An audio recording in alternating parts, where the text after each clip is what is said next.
I'm Jack Taylor, retired physics professor. I was wondering if you could tell me about what Rhodes was like when you were a student at Rhodes. Could you describe the college? The college was beautiful, just like it's beautiful now. It's fantabulous. Of course, it wasn't as large as it is now, buildings-wise. I went to the Navy right after I got out of what was not then Rhodes, but was in southwestern Memphis. Yeah, that was 1944, war zone. And what did you do during the war? During the war, it's classified. How long were you in the Navy? About 2 years. 2 years? Yeah. What can you tell me about your grad school experience at Johns Hopkins? First of all, it's not Johns Hopkins. It's the Johns Hopkins. The Johns Hopkins, all right. Well, that was the only one I ever went to. Mm-hmm. And I can simply tell you this.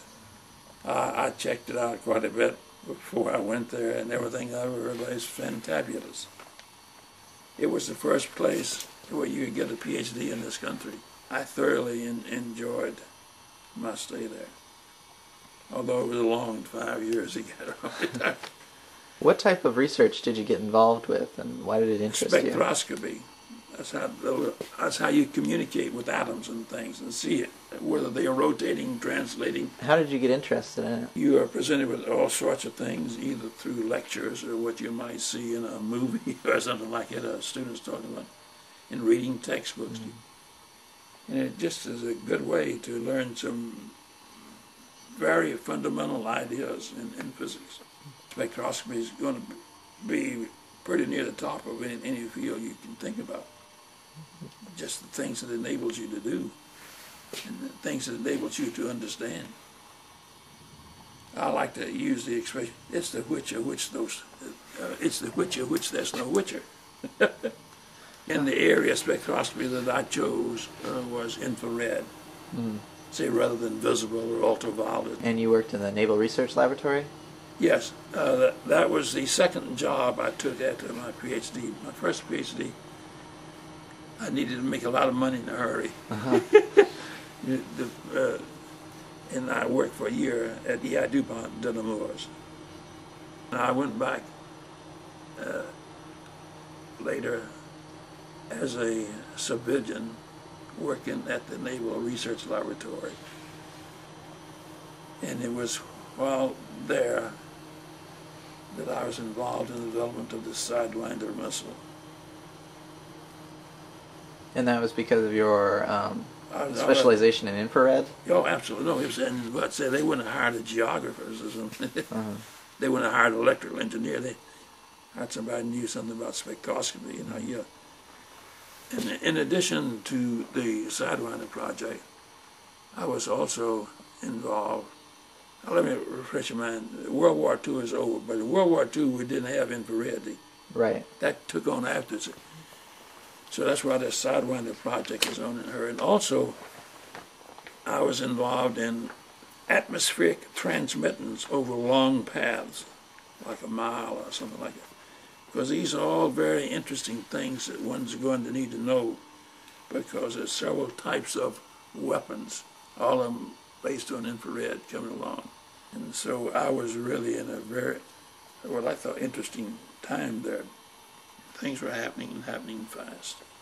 I would probably have still been there had it not been for Peyton Rhodes. We just got along great, just good buddies we were. And he wanted me to come back. Of course, I couldn't work for free.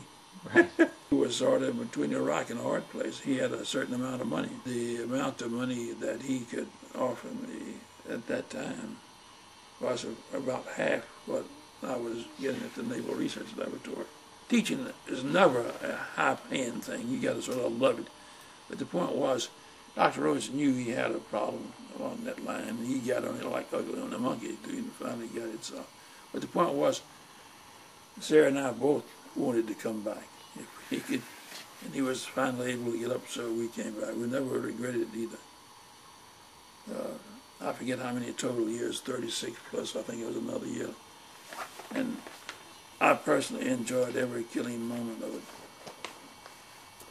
I still go down there about once a week, but I can't walk around, I can't teach anymore. I just sit there and listen. But yeah. Tell me about your eclipse experiments and your expeditions. Well, you know, that's just a sort of a interesting thing. About every 2 years, sometimes there's a total solar eclipse. And one thing you can bet on, it's not going to occur right above your campus either. You've got to get to it. You may have to go halfway around the world or something, and you got to get all your apparatus there. But it has great influence on students. That's the main thing. It absolutely turns on the students to see these things being developed in the machine shop and then tested out in the laboratory. It's a great experience for them. I think the most students we ever took was on the Alaska expedition, and I forget what. I will tell you this: Dr. Rhodes was still president, and we invited him to come along if he could. He did. He enjoyed it. And each night he would take to where he was staying about a mile or so away, and we would drive him there in a car, and he could get a meal there, and the students could talk with him. He enjoyed that. That was near the end of his academic career, too. He'd been president for about 15 years, I think, like that, and about a few years left, and been a physicist himself. He had never been on that eclipse before. He like a kid with a toy. Focus was education more than educating physics. Yeah. Physics research. Right. Oh, absolutely. And that was true just about of anything at the undergraduate level, whether it's physics or chemistry or biology or what. Yeah. Mm-hmm. Do you consider that your legacy as a physicist would be more of a legacy of an educator of physics or of a physics researcher? I would say as an educator. Mm-hmm. Yeah. So do you think that your primary focus was education through the majority of your career? Yeah, I would think so. Yeah. What type of students did you have? I know that's really general, but the ones I got were good students, because in general you find unless a student's a good student, they're not likely to choose physics as a major. Mm-hmm. That's almost a proven fact. But if a student is a good student, he's very likely going to consider the possibility of physics. Mm-hmm. And there have been some great students come through that. God, we've turned out a number of Phi Beta Kappas. I mean, ding, ding, ding. It's unbelievable. We didn't have many girls go through at that time. That sort of picked up fairly recently. I think in the time I was, that we had one girl to major in physics. She was Phi Beta Kappa too. Mm-hmm. But she then went into medicine. But there's some good students at Rhodes. I mean, crackerjacks. And when it came time to advise them, if they were, good Phi Beta Kappa quality, you better believe it. I put the pressure on them to go. I think all the profs would do that. Mm-hmm. That's such an obvious thing. Right. Why would you not go all the way? It doesn't make sense to do otherwise.